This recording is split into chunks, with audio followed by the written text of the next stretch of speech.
Warahmatullahi wabarakatuh. Di pertemuan kali ini masih tentang trigonometri. Yang akan kita bahas adalah tentang perbandingan trigonometri. Ya. Sekarang kita perhatikan konsepnya. Di sini ada segitiga siku-siku ABC, siku-sikunya di B. Kemudian ada istilah acuan nanti, sudut acuan. Kalau sudut acuannya itu di A, maka nanti ada istilah yang di depan sudut A ini disebut sisi depan. Kemudian yang di samping kita sebut sisi samping. Kalau yang miring tetap kita sebut sisi miring. Nah, kemudian konsep dari perbandingan sudut trigonometri itu dari ketiga sisi nih, sisi depan, sisi samping, kemudian sisi miring. Yang pertama ada yang namanya sinus atau kita singkat dengan sin A. Itu adalah sisi depan persisi miring. Ya, biar gampang mengingatnya, kalian singkat dengan si demi. Sin itu depan miring. Kemudian ada kosinus atau cos A, samping miring. Ya, sisi samping persisi miring. Biar gampang mengingatnya disingkat dengan cos sami. Kemudian ada tangen atau tan di sini. Tangen A itu sisi depan persisi samping atau disingkat dengan tan desa. Ya, jadi si demi, kosami, tan desa. Kamu harus ingat ini. Ya. Kemudian ada rumus-rumus kebalikan. Sekan atau disingkat sek. Ya. Sek A itu kebalikan dari cos. Berarti tinggal kita balik, miring per samping. Kalau kosekan kebalikan dari sin. Nah, jadi miring per depan. Yang terakhir adalah kotangen atau kotan. Kebalikan dari tangan. Ya, ini adalah kebalikan dari tangan. Jadi kalau kamu ingat si demi kosami tan desa, kamu mesti ingat sekan, kosekan, sama kotan. Gitu ya. Jadi yang perlu diingat adalah yang sin, kos, dan tangan. Nah, kemudian ada catatan, sudut acuan itu mempengaruhi letak sisi depan dan sisi samping. Kalau sisi miringnya jelas. Misalkan gini, kalau sudut acuannya di C, maka yang jadi sisi depan itu adalah AB. Sisi sampingnya ya BC. Gitu ya. Sekarang kita lihat contohnya. Contoh yang pertama. Tentukan nilai perbandingan trigonometri sin C, cos C, tangen C, sekan C, kosekan C, kotan C dari gambar ini. Jadi ada segitiga ABC, ada sisi-sisinya AB4, BC-nya 3. Nah, sekarang yang jadi acuan kan C. Nah, berarti yang jadi sisi depan itu AB-nya. Yang jadi sisi samping ya BC-nya ini. Kemudian sisi miringnya tetap miring yang miring-miring. Nah, kalau sudah ini kalian identifikasi depan samping miringnya, kalian harus tahu semua sisi-sisinya. Di sini ada 4, ada 3, berarti kurang 1 lagi.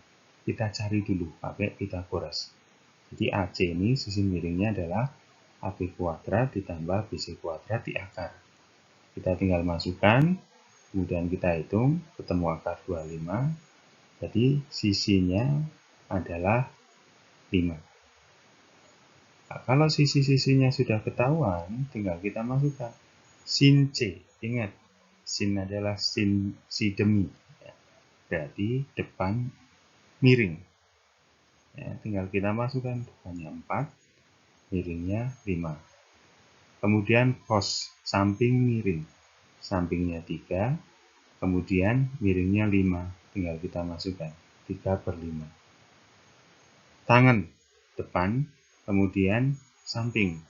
Ada 4, ada 3, jadi 4/3. Kemudian sekan, ini gampang banget, tinggal kebalikan. Sekan itu kebalikan dari cos. Ya, tinggal kita balik angkanya, 5/3. Ada kosekan, kebalikan dari sin, tinggal kita balik angkanya, berarti 5/4. Kemudian ada kotangan atau kotan. Ya, kebalikan dari tangan, berarti tinggal kita balik angkanya. Ada 3/4. Nah, begitu ya. Kita lanjut untuk contoh yang kedua. Nah, di sini ada segitiga tapi nggak ada BC-nya. Pakainya adalah alfa. Yang ditanya sama, sin cos tangen, sekan, kosekan, kotangen dari sudut alfa. Berarti di sini yang jadi acuan adalah sudut alfanya ini. Yang jadi sisi depan kita identifikasi di sini depan, kemudian sampingnya, miringnya itu tetap. Ya. Kemudian sisi-sisinya harus diketahui, berarti harus kita cari dulu. Samping ada, miring ada, yang belum ada depan. Kita cari. Sisi depan itu pengurangan dari sisi miring. Ya. Jadi kalau nyari sisi miring, itu adalah kuadratnya dijumlah di akar. Kalau nyari sisi yang lain, ya, sisi depan atau sisi samping, sisi miringnya yang dikurangi. Ya. Ada 4 kuadrat dikurangi 3 kuadrat di akar. Ada 16 kurangi 9, ketemunya adalah akar 7. Akar 7 tidak bisa disederhanakan, ya tetap ditulis seperti itu. Kalau sisi-sisinya sudah diketahui, tinggal kita masukkan untuk mencari sin. Ingat, sin itu adalah depan miring, si demi. Ya, berarti depannya di sini akar 7, kemudian miringnya 4. Tinggal kita tulis akar 7 per 4. Cos sami, samping miring. Sampingnya di sini ada 3, miringnya ada 4. Tinggal kita tulis 3 per 4. Kemudian tangan, tan desa, depan samping. Ya. Depannya ada akar 7, kemudian miringnya di sini 3. Sampingnya, bukan miringnya, sampingnya itu 3. Ya. Kemudian kalau sekan, kosekan, kotangan tinggal kita balik. Sekan kebalikan dari kos, berarti ada 4 per 3. Kemudian kosekan adalah kebalikan dari sin, berarti ada 4 per akar 7. Ya. Ingat, kalau di bawah per, ya, di per itu tidak boleh ada akar, harus dirasionalkan. Ya, dikali rasional sekawannya. Kalau dikali sekawannya nanti ketemu 4 per 7 akar 7. Kemudian kotan itu adalah kebalikan dari tangan. Tinggal kita balik saja, ada 3 per akar 7. Sama seperti yang atasnya, ini ada 3 per 7 akar 7. Untuk contoh yang ketiga, contoh yang terakhir, diketahui segitiga KLM, siku-siku di L. Ada panjang KM 13 cm, KL 5 cm. Tentukan sin M, cos M, jadi yang jadi sudut acuan nanti M. Kalau belum ada gambarnya, berarti kita harus gambar dulu.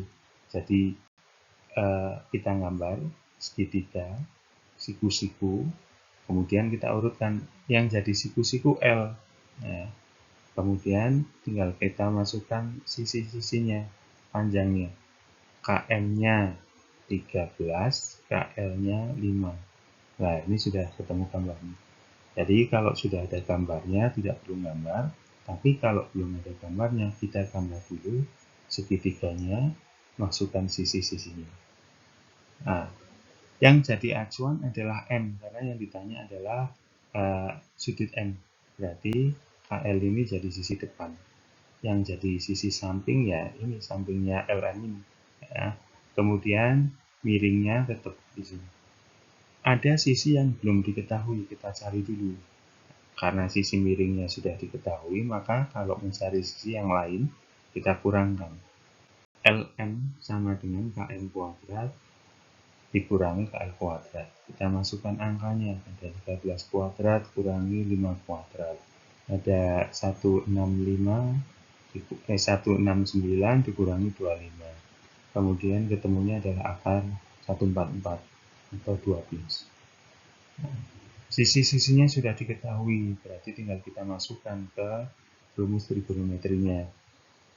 Sin demi, berarti tinggal kita masukkan. Depannya 5, miringnya 13. 5 per 13. Cos sami, samping miring, sampingnya 12, miringnya 13. Berarti tinggal kita masukkan 12 per 13. Tan desa, depan, samping. Sampingnya ada 12, kemudian depannya 5, berarti 5 per 12 ya, depan samping. Kemudian sekan tinggal kita balikan dari cos. Ya, 13 per 12. Kosekan, balikan dari sin. Nah, di sini ada 13 per 5. Kemudian kotan, balikan dari tangan. Kita balikan tangan saja, 12 per 5. Gitu ya. Jadi kalau sin itu kan S. Kebalikannya apa? Kosek C. Kalau cos itu kan C. Kebalikannya sekan, depannya S. Jadi yang harus diingat, kalau S kebalikannya C, C kebalikannya S. Gitu ya. Oke, demikian untuk soal latihannya ada di catatan yang saya berikan, saya share kemarin.